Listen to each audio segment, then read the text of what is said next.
Your voice always brightens our morning. Oh. You haven't told me this.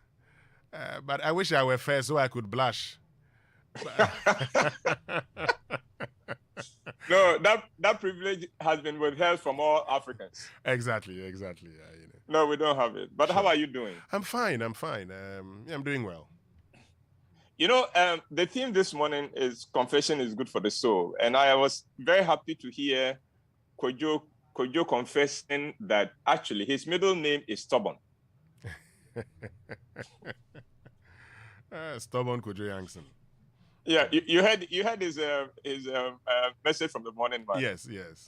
Yes, in which he confessed Sure. and admitted that his middle name is. So confession is good for the soul. And talking about confession, I'm going to make a confession this morning. Please do. Or you won't stop me. You are saying please do. Do you know the kind of confession that is coming? I know Uncle Ebo's confession would not hurt a lot of people. So you can go ahead. All right. Okay. Next week, Wednesday, that is 20th of July, I turn 68. Wow. Leading up to the day, I want to devote this presentation and the two for next week to sharing with you some of the interesting points, both high and low, of my life so far. Sure. For starters, this morning, I want to tell you about the first girl I fell in love with, or more accurately, the first girl I had a crush on. Winston, do you remember your first crush?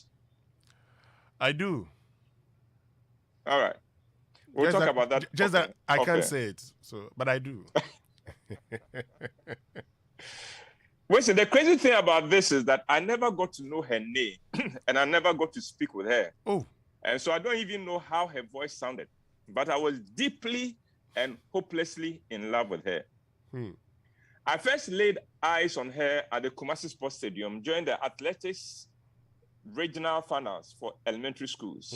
I was in elementary Form 2, and I was a member of the Sasun Treso LA Middle School's athletics team as the second 100 meters runner. It was 100 years in those days, but 100 meters in these days. My senior, Mante, was the first choice. I was the second. The 100 meters was one of the first events of the day, and after it, I was free to enjoy the other events. And then I saw her. She was a 400 meters runner for her school. From the moment she got onto the tracks to line up with the other competitors, I could not take my eyes off her. There was a quality about her that drew me to her. She had a bad start, but she soon caught up with them and won the race. But it was not her winning the race that got me completely and hopelessly hooked. It was her gracefulness on the tracks. Her movements were pure poetry in motion. Winston, she did not run, she flowed on the tracks. Wow. Calmly, smoothly, and gracefully. She won the race, threw her hands up in a brief celebration, and she disappeared. She did not milk the applause, and she did not hang around with the other athletes as the others did. She just walked off away. I was smitten. I had found my purpose in life. There was no question about it, but this was the girl for me. I was sure I was created to love this girl, and she was created for me to love. Everything in me said I should go down to the tracks to meet her. After all, I was an athlete, and I had my tag on, and so I could go anywhere in the stadium. But alas, I did not have the courage to act on the desire to meet her immediately. But because of her, I hung around at the end of the day in the hope of just catching sight of her.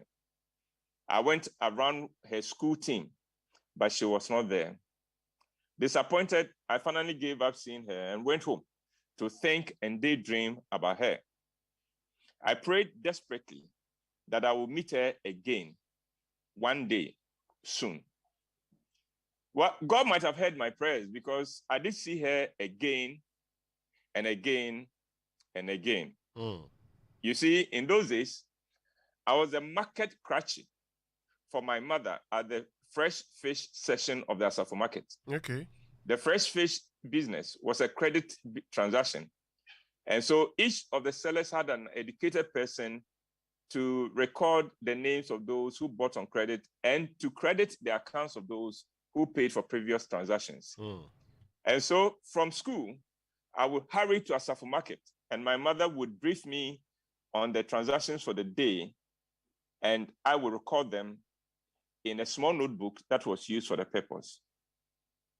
About a week after the athletics competition, I was updating my mother's records when I saw her. I recognized her immediately. She was in her school uniform, but even without the uniform, I would have made her out. She was carrying a basket with groceries for home. I wanted desperately to run to her and congratulate her for winning her race and to tell her how beautiful she was and how much I had been thinking about her. But Winston, I could not move. I sat still, barely breathing, and watched as she walked out of sight. I made a mental note of the time and wished and prayed that this was a normal route. That night, I stayed awake half the night, just thinking about her and rehearsing how I would approach her and what I would do and say if she used that route again. The next day, I could not wait to get to my mother's stall at Asafo Market. Usually, I would pick trotro from south to Kejetia and walk from there to Asafo Market, taking in the sights and window shopping along the way. But this time, because I was impatient to get to the market, and because I did not want to miss her, I trotted all the way from Kejetia to Asafo Market. Now, remember that I had just come out of an athletic competition, and so I was in good shape. Normally, I would go and get something to eat as soon as I arrived at the market. But this time, I feared that if I left to get food, I would miss her. So I ignored the fact that I was hungry and positioned myself where I could catch sight of her from the direction she came from the day before. And I waited. As I waited, I rehearsed the approach I had been working on from the night before. Winston, I was ready. The plan was simple, and I was very sure it would work. When I saw her, I would walk to her, introduce myself as a fellow athlete in the just ended athletics competition, and tell her that I watched her and was impressed with her performance and with her beauty and with her grace on the field. And then I would help her with a basket, walk with her, and then depending on how things went, I would tell her how I felt about her, and then see how things progressed from there. Okay.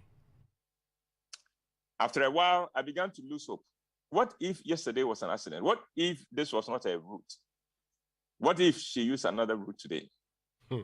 And just as I was about to give up and go look for something to eat, I saw her. She appeared from the same end of the market as she did the day before, graceful as ever, more beautiful than I remembered. And again, she was by herself and with a basket of groceries. My heart skipped several beats. My palms became sweaty and my mouth went dry. I was nervous. She kept coming closer, completely oblivious that the boy created to love her was watching her and was that near to her. I began a desperate argument with myself. One me said, "This is it. Make the move now." The other me said, "What if she snubs you? She won a race in a stadium full of people. Do you think you are the only boy who saw her and thought she was beautiful?" The optimistic and confident me countered that with, "It does not matter how many boys want her. You are the one for her. Even God has ordained this, because why else would he make her route pass by your mother's store?" The debate went on as she got in front of me. Now listen carefully. I walked up to her in my mind. My legs, however, stayed rooted to the spot. And so my body also did not move with my mind. So I was reduced to watching her go past and out of view. Finally, I said to myself, tomorrow will come. As for tomorrow, I swear I will make my move. Unfortunately, that tomorrow never came. I never gathered the courage to walk up to her to say even hello. But I had great and interesting conversations with her in my mind. I walked many kilometers with her in my mind. I held her hands in my mind. She remains the first girl I fell in love with. And Winston, I still do not know her name. Oh. And that's my presentation. Oh.